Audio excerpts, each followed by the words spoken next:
Once upon a time, a person went to Gautam Buddha seeking advice on how to control his emotions.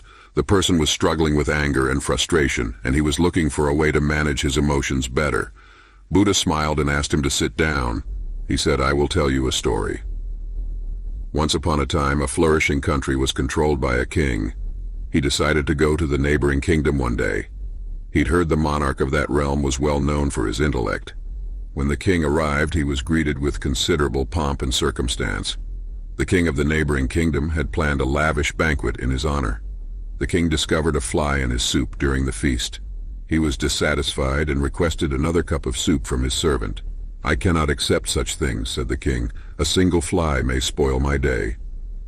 The neighboring kingdom's king smiled and said, "Your Majesty, please allow me to offer you some advice. It was your reaction to the fly that wrecked your mood, not the insect itself. You have the ability to regulate your emotions. Don't allow them have influence over you." The monarch saw the profundity of these remarks and returned to his realm. He began practicing the technique of not reacting to events that used to elicit his emotions from that day forward. He discovered that he could keep his cool in stressful situations and make better judgments. The importance of not responding is a valuable lesson for all of us. We frequently respond to circumstances without thinking, which might have harmful repercussions. Anger and fury in response to events can harm our relationships with others and impair our capacity to make sound judgments. However, it is critical to remember that not responding does not imply suppressing our feelings. Emotions are a normal aspect of our human experience, and it is crucial to recognize them rather than reacting rashly. In another area of the world, a young man named Michael resided. He was an extremely emotional guy who frequently responded rashly to circumstances that hurt him. He'd become furious and say cruel things, which would lead to conflicts and damaged feelings. Michael determined to master his emotions one day. He was aware that his hasty emotions were causing more harm than good, and he wanted to change. He began meditating and practicing mindfulness, which helped him become more aware of his thoughts and feelings. He also began working on the skill of not responding. He would take a step back and take a few deep breaths if he was in a circumstance that would ordinarily ignite his emotions. He would then thoroughly examine the issue and answer thoughtfully. Michael struggled at first to keep his emotions under check. He'd still be upset and frustrated, but he'd take a step back and not respond rashly. He discovered that as he practiced, it got simpler for him to regulate his emotions. Michael also observed an improvement in his interpersonal ties. He was no longer getting into fights and hurting people's feelings. Instead, he was able to speak in a calm and considerate manner, allowing him to create closer connections. One day, Michael's friend approached him for guidance. His friend was going through a terrible period and was distressed. Michael listened to his friend's worries and comforted and supported him. His buddy praised him, saying, "You always know what to say. You never get angry or upset." Michael said with a smile, "It's not that I never get angry or upset. It's just that I've learned to control my emotions rather than allowing them to control me. It's a strong tool that has assisted me in improving my relationships and general well-being." Michael's companion was impressed and inquired as to how he learnt to regulate his emotions. Michael described his mindfulness experience and the value of not responding. He urged his friend to try it out for himself, and his friend afterwards expressed gratitude for the advice. Michael was recognized for his calm and contemplative manner. He handled tough circumstances with ease, and people appreciated his strength and tenacity. He kept practicing mindfulness and the art of not reacting, and he discovered that it gave him a sense of inner calm and satisfaction. The power of not reacting is a valuable lesson that we can all learn from. It takes practice and patience, but the rewards are well worth it. By controlling our emotions, we can improve our relationships, make better decisions, and live a more fulfilling life. The moral of the story of the king and Michael teaches us that we have the power to control our emotions.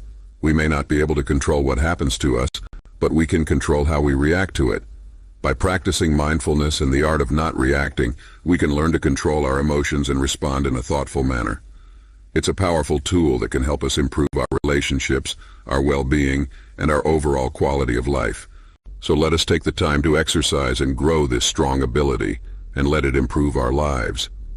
Anger will never go away as long as bitterness is harbored in the mind. Anger will fade as soon as resentful thoughts are gone. A true driver is one who controls his building rage like a rolling chariot. Other individuals are controlling the situation. Keeping your anger within is like to swallowing poison, and expecting the other person to die. On the battlefield, one who conquers himself is better than one who conquers 1,000 times 1,000. Follow your actions rather than your feelings. Peace comes from inside. Do not seek it outside of yourself. When we become angry in a debate, we have already stopped seeking for the truth and began striving for ourselves. Everything you think about, you become. You will be punished because of your wrath, not because of it. Attachment is the source of all sorrow. Compassion is essential if you want people to be happy. Compassion is essential for happiness. Letting go provides us with freedom, and freedom is the only requirement for pleasure. We cannot be free if we continue to cling to anything in our hearts, whether it be anger, worry, or things. One phrase that provides calm is worth 1,000 hollow words. Everything we are is the outcome of our thoughts. Respond rather than react. Finally, respond with logic rather than emotion. There are only 3 things that matter: how much you loved, how gently you lived, and how gracefully you let go of things that were not intended for you. He who has experienced the unity of existence sees his own self in all creatures and all beings in himself, and views everything objectively. Happiness is never diminished by sharing it. Our ideas determine who we are. We become what we believe. Do not linger on the past. Do not fantasize about the future. Focus the thoughts on the current moment. The sun, the moon, and the truth cannot remain hidden for long. To obtain genuine happiness, you must let go of your attachments to things and people. Everything you think about, you become. It is a man's own thought, not an opponent or foe, that leads him astray. An concept that is developed and implemented is more valuable than an idea that exists merely as an idea. There is no fire like passion, no shark like hatred, and no snare like foolishness. There is no torrent more powerful than greed. What we think shapes who we are. The world is created by our thinking. Please subscribe to my channel Lessons of Life and press the bell notification icon.